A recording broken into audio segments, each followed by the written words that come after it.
In between the release of Sonic 3 and Knuckles, the last Sonic game that was relevant and that people still cared about, and Sonic Adventure, which sadly ended up failing, Sega got Traveler's Tales to make several Sonic games for the Sega Saturn and Genesis, Sonic 3D Blast and Sonic R. Both of them were of so-so quality, but Sonic R was especially crappy. The game was later ported to the PC, GameCube, and PS2. I'm going to be reviewing the PC version, but it's a terrible port as well. How bad can it possibly be? Let's find out. Okay, so first off, to start the game, you actually have to have an older version of Windows, such as Windows 2000 or Windows ME or 98 or 95 or those old versions. And you have to have an older computer. You cannot use VMware because VMware is too fast. When you do get the game loaded, you'll find out that it's a bad port. How bad is it, you may ask? Well, first off, when you start the game, there's a lot of slowdown unless you have it on a really fast computer like a Pentium 4. And if that Pentium 4 is too fast, it won't even run at all. You'll have to use an unofficial hack just to get the game running. Wow. As for the game itself, it's not that great either. The game is basically a foot racing game with Sonic. There are several characters you can pick and several courses. However, you will not want to unlock the other ones because the game is just so broken. The first problem is the frame rate is extremely terrible. Even after turning the settings down, it still ran like crap. And keep in mind, this is on a Celeron 433. This is well above the minimum requirements. And it has an ATI range, which should run the game well enough. I mean, after all, this laptop can run Half-Life 1 and Unreal Tournament 99 well, so why can't it run this game? Answer, because this game is a bad port. As for the gameplay is horrible. The game is just hard to control. This game makes Sonic Riders look controllable. I mean, you will be trying to move your guy all around just to try to get through the poor controls. It's like they just put Sonic in an engine designed for car racing or something.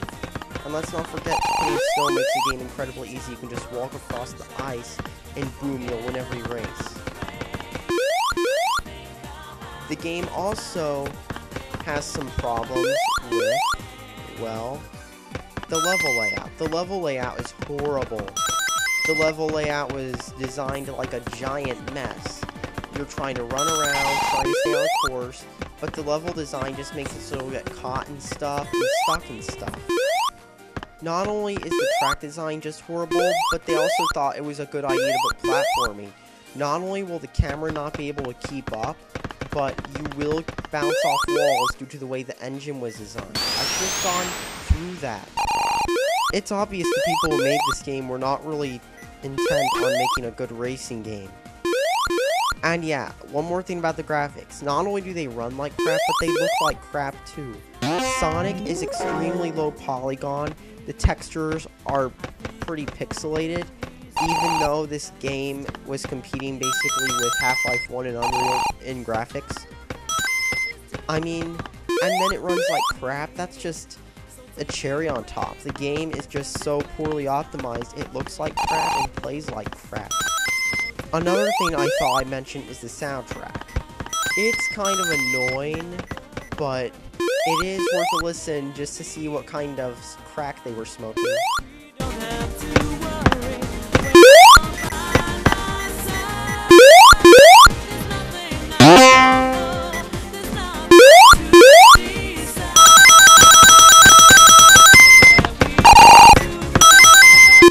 No, you aren't hearing things. This is the actual soundtrack. Now, the soundtrack's actually pretty good, but really, who thought this was a good soundtrack for a racing game? I'm just saying.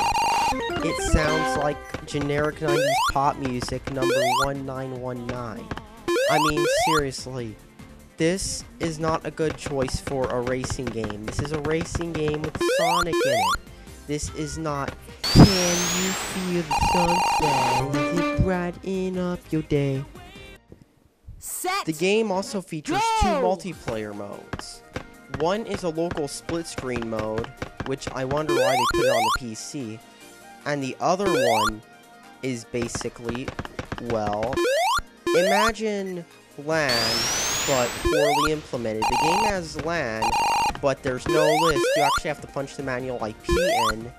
And then when you get into the game, not only is the typing buggy, but also you have to have Windows 98, 95, or ME to network. You can't use anything newer, so you can only really use the network mode if you have a bunch of old computers or are running VMware and somehow got this game to work without any hacking, because apparently the game is so buggy, it bugs out on fast CPUs, like I said. All in all, this game is just another trashy port. And yet another forgettable Sonic game. The original wasn't that great either, but the port is even worse because it runs like crap. So all in all, this game should just be forgotten. But there's only two ways this game will be remembered. Number one, the music. And number two, the Tails doll meme, which is some secret character nobody cares about except for a bunch of 10-year-old kids who make stupid YouTube videos about it. And are like, OMG Tails doll. Basically, it's really old creepypasta nobody cares about. All in all, thanks for watching. And don't even buy this game if you find it in the Goodwill bargain bin. I mean, it's just that bad. Why would you want to play a game with crappy controls, invisible walls, and best of all, some of the most annoying or awesome music depending on who you are? I'm just saying, don't buy this crap. You'll regret it. Even if you like the music, you can just listen to it on YouTube, because the game is just unplayable and requires a old PC. Anyways, thanks for watching. Subscribe for more.